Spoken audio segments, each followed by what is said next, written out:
Ukraine menyerang sasaran penting di Rusia pada malam bersejarah, memusnahkan sesuatu yang tidak dapat diganti oleh Putin dan kini beliau terguncang. Sebuah kilang utama terbakar. Bukan satu-satunya kejayaan Ukraine malam itu. Redkino, Belgorod, Bryansk dan Saratov semuanya sedang terbakar dan tiada apa yang Putin boleh lakukan mengenainya.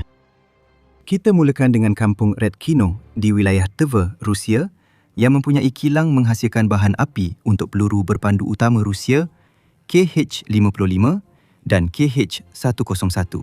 Putin sangka kilang itu selamat. TVER di antara Moskow dan St. Petersburg dan drone Ukraine mesti merentasi ratusan batu ke sana. Mereka melakukannya.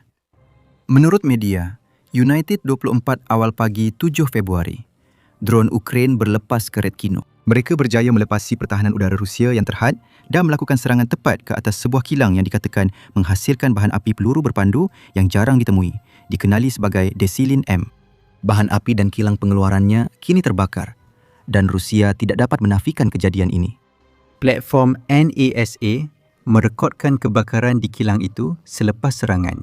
Penduduk kawasan itu turut merakam video kebakaran dan asap tebal dari kilang tersebut.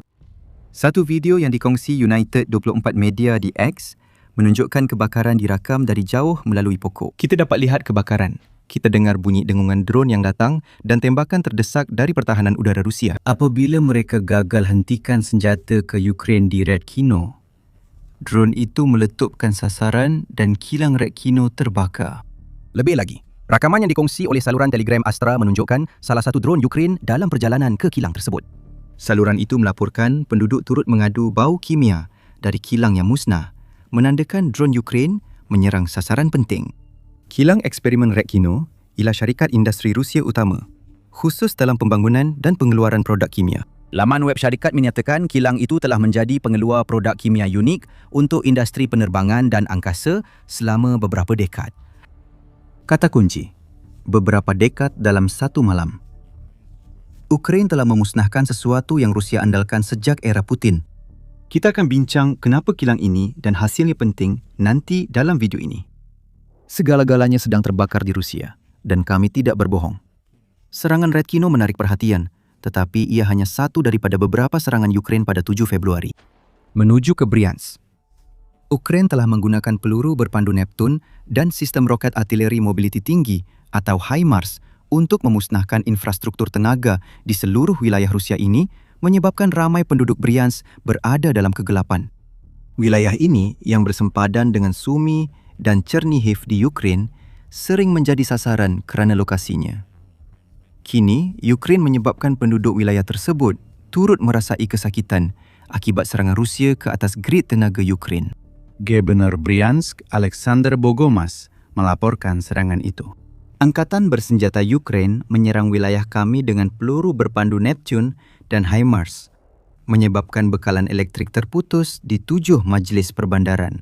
Pasukan khas dan kecemasan berusaha memulihkan bekalan elektrik sebaik mungkin. Tentera Ukraine belum beri komen rasmi tentang serangan itu dan Kiev Independent tidak dapat sahkan dakwaan Bogomas pada 7 Februari. Namun, Ukraine berjaya melakukannya. Rusia mempunyai sejarah panjang cuba menafikan bahawa serangan pernah berlaku.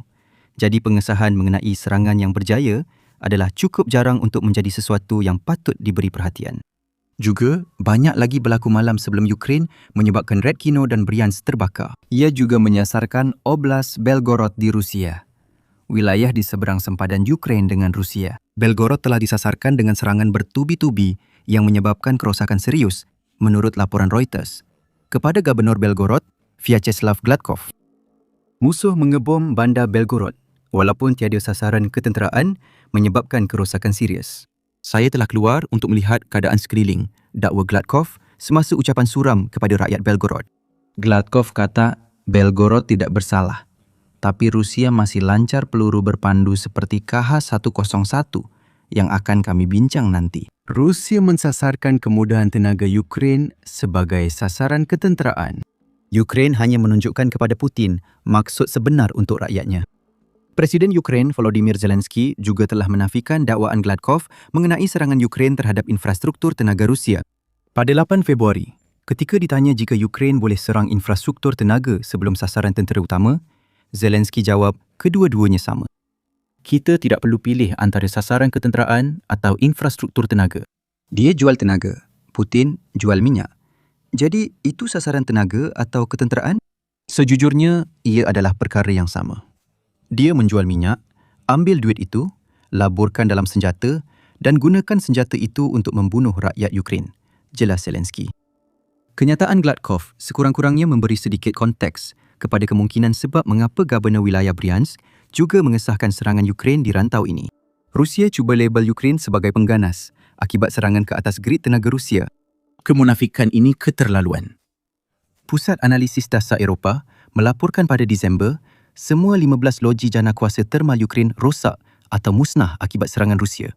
Pada 25 November, serangan Rusia memutuskan elektrik untuk 40,000 di Kiev, 21,000 di Dnipro, 20,000 di Odessa, 13,000 di Chernihiv dan lebih 8,000 di Kharkiv. Gubernur Bryansk dan Belgorod sama ada tidak tahu tindakan negara mereka di Ukraine atau sengaja guna serangan Ukraine di oblast mereka untuk propaganda. Apapun, ia tidak penting. Infrastruktur tenaga Belgorod juga sedang terbakar dan kami akan beritahu anda betapa teruknya keadaan itu. Tetapi sebelum kita pergi lebih jauh, anda sedang menonton The Military Show. Jika anda belum langgar lagi, sekarang adalah masa yang paling sesuai. Gangguan elektrik dan pemadaman dilaporkan di seluruh Belgorod selepas serangan Ukraine ke atas infrastruktur tenaga, menurut laporan 7 Februari oleh Kyiv Independent. Gangguan ini bukan kes terpencil. Saluran berita melaporkan ini kali ketiga minggu ini, gangguan elektrik besar menjejaskan Belgorod. Peluru berpandu. Ukraine menyerang wilayah itu pada 3 dan 6 Februari dipercayai menyasar loji kuasa haba Luch yang membekalkan 10% haba Belgorod. Apa yang kita lihat di sini ialah Ukraine membalas apa yang telah diterimanya dengan banyak. Serangan peluru berpandu Rusia ke atas kemudahan tenaga Ukraine tidak akan berhenti. Itulah sebabnya Ukraine menyasarkan Red Kino dan kita akan kembali kepada sebab mengapa serangan itu penting tidak lama lagi. Jika Putin terus serang infrastruktur tenaga Ukraine, beliau jadikan ia sasaran tentera. Ukraine hanya membalas dengan tindakan serupa. Ini menyebabkan rakyat Belgorod terjerumus dalam kegelapan dan kesejukan melampau, seperti yang Rusia lakukan kepada rakyat Ukraine.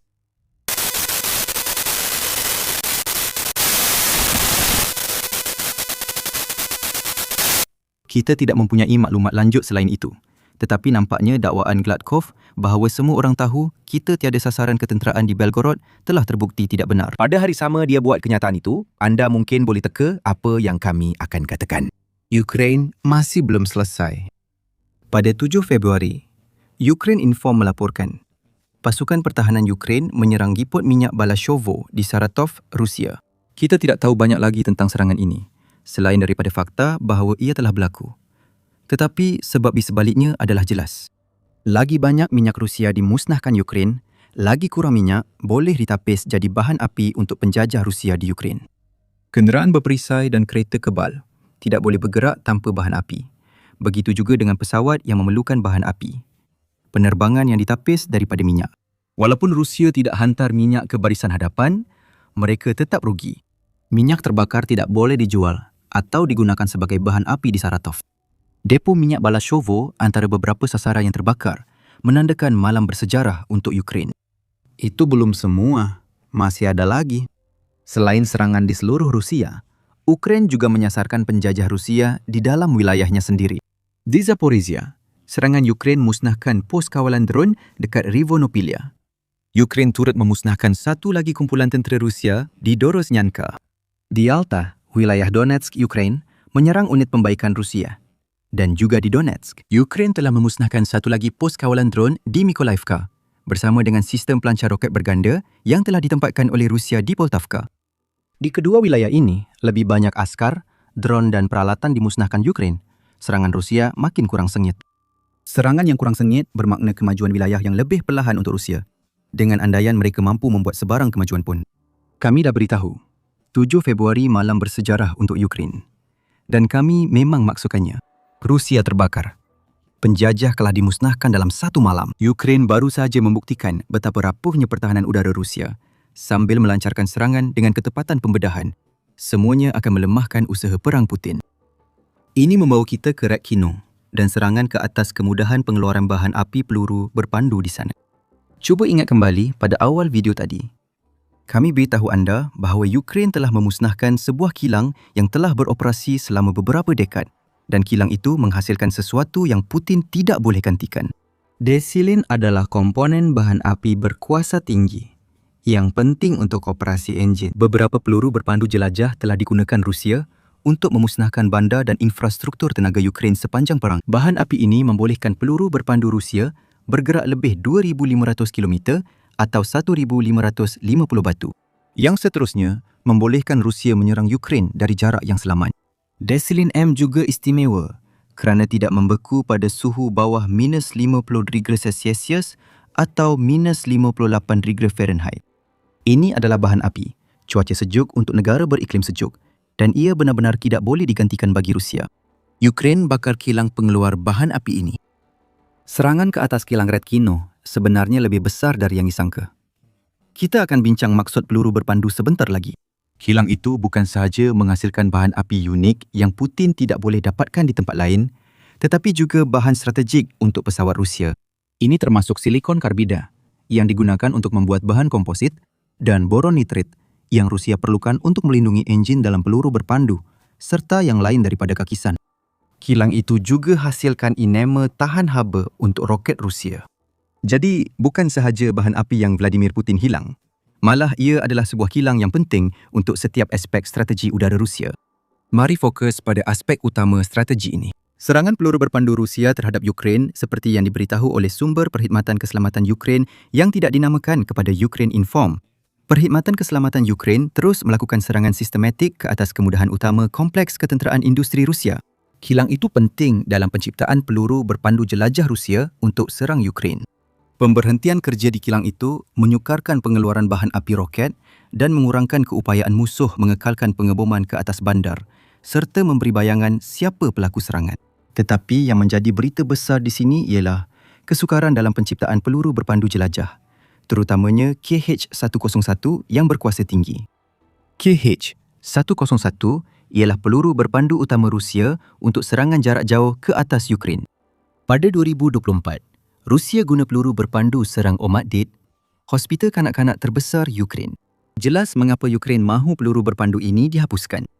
Pravda melaporkan, KH-101 ialah senjata utama dalam serangan peluru berpandu Rusia ke atas Ukraine. Pada bulan Januari sahaja, Rusia telah melancarkan 158 peluru berpandu pelbagai jenis ke atas Ukraine, iaitu kira-kira 5 peluru berpandu setiap hari.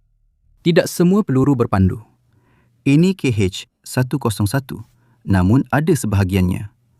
Menghentikan pengeluarannya satu kejayaan besar untuk Ukraine. KH-101 ialah peluru berpandu yang didakwa oleh Rusia mempunyai julat ketepatan hanya 10-20 meter atau antara 32.8 dan 65.6 kaki. Ia digunakan sejak 2012. Pada awal 2024, Rusia membangun versi baharu dengan 2 kepala peledak, menjadikannya 2 kali lebih maut. KH-101 boleh membawa kepala peledak konvensional atau nuklear dan direka terbang rendah, menyukarkan pertahanan udara Ukraine menembaknya. Menurut beberapa sumber, ia boleh bergerak jauh dengan jarak maksimum 4,500 km atau hampir 2,800 batu. Dan ia memberikan hentaman kuat kerana kepala peledaknya seberat 400 kg atau 881 paun. Rusia telah memodenkan KH-101 menjadikan versi baharu 2 kali lebih berkuasa. Pertahanan udara Ukraine mampu menewaskan peluru berpandu ini dan pernah melakukannya. Namun, kejayaan mereka tidak akan sempurna. Pada Oktober 2025, Rusia lancar 270 peluru berpandu ke Ukraine. Daripada jumlah itu, Ukraine berjaya menembak jatuh 146 peluru berpandu, iaitu kadar kejayaan sebanyak 54%. Peratusan ini berubah-ubah setiap bulan, selalunya bergantung kepada berapa banyak pertahanan udara, peluru berpandu dan sistem yang Ukraine ada. Tetapi intinya tetap sama. Ukraine lebih memilih melumpuhkan peluru berpandu seperti KH-101 berbanding berdepan Rusia yang melancarkannya ke wilayah mereka. Serangan ke atas kilang Redkino berjaya capai matlamat, tetapi kerosakan mungkin sementara dan masih belum pasti. Ia tetap bermakna akan berlaku kelewatan dalam Rusia menghasilkan komponen bahan api yang diperlukan untuk KH-101 mereka bersama beberapa peluru berpandu lain milik mereka. kelewatan mengurangkan tekanan. Kurangnya tekanan membolehkan bandar Ukraine pulih dan pasukan fokus menangkis tentera Rusia di darat. Militannya membuat penilaian menarik tentang serangan Ukraine di Redkino. Jika Ukraine serang loji Redkino, Rusia mungkin perlukan hingga setahun untuk pulihkan operasi. Mengisi semula satu peluru, berpandu KH-101, perlukan lebih 1,5 tan desilin. Jadi penutupan pengeluaran. Terus jejaskan keupayaan musuh. Lancar serangan besar-besaran.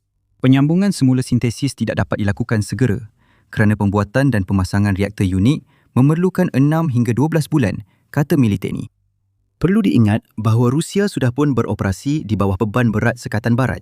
Pembuatan dan pemasangan reaktor yang diperlukan untuk menghasilkan desilin M tidak boleh dilakukan begitu sahaja. Ia unik dan jika perlukan komponen barat, Rusia mungkin sukar hasilkannya lagi.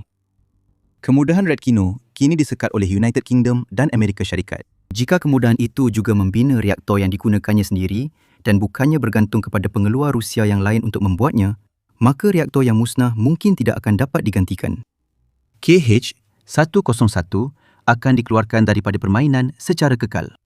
Rusia juga nampaknya tidak mempunyai stok besar peluru berpandu yang bergantung pada pengeluaran desilin M. Seperti yang dilaporkan oleh The New York Times pada Ogos 2024, Rusia sudah sampai ke tahap di mana mereka berada dalam situasi cukup-cukup makan dengan peluru berpandu mereka. Peluru berpandu yang menyerang Ukraine biasanya hanya beberapa minggu selepas dikeluarkan dari kilang, kata laporan. Sebarang pemberhentian dalam pengeluaran akan menghentikan aliran, yang juga akan menghentikan serangan. Kesimpulan ini berdasarkan pemeriksaan KH-101 yang menyerang hospital kanak-kanak seperti disebut dalam video. Damien Splitters dari Conflict Armament Research mendakwa peluru berpandu itu dibuat pada suku kedua 2024.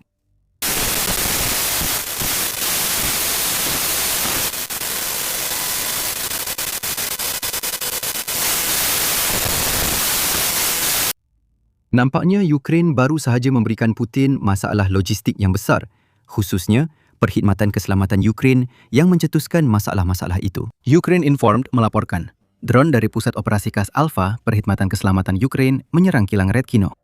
Kita tidak tahu sama ada unit Alpha juga terlibat dalam banyak serangan lain yang telah kita laporkan.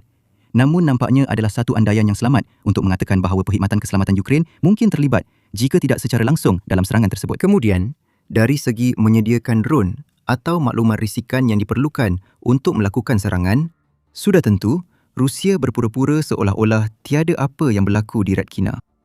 Kementerian Pertahanan Rusia hanya melaporkan pertahanan udaranya memusnahkan 4 drone Ukraine pada 7 Februari. Namun, rakaman video membuktikan sebaliknya. Ukraine guna sekatan udara sendiri musnahkan kilang penting untuk Putin. Berlaku malam ketika dia tiada. Beberapa wilayah Rusia, infrastruktur tenaga musnah terbakar. Penumpuan tentera tiada. Minyak juga terbakar. Dan jika Ukraine berjaya di Redkino, KH-101 mungkin akan lenyap sepenuhnya tidak lama lagi. Serangan Ukraine ini bukan pertama kali Ukraine memberi amaran kepada Rusia jika Putin terus menyerang infrastruktur tenaga negara itu. Pada Januari, Ukraine melancarkan serangan balas terhadap Rusia akibat penggunaan peluru berpandu hypersonic Oreshnik. Tonton video kami untuk ketahui punca serangan itu. Jika anda suka video ini, langgan The Military Show untuk liputan serangan jarak jauh Ukraine di Rusia dan wilayah diduduki. Terima kasih kerana menonton.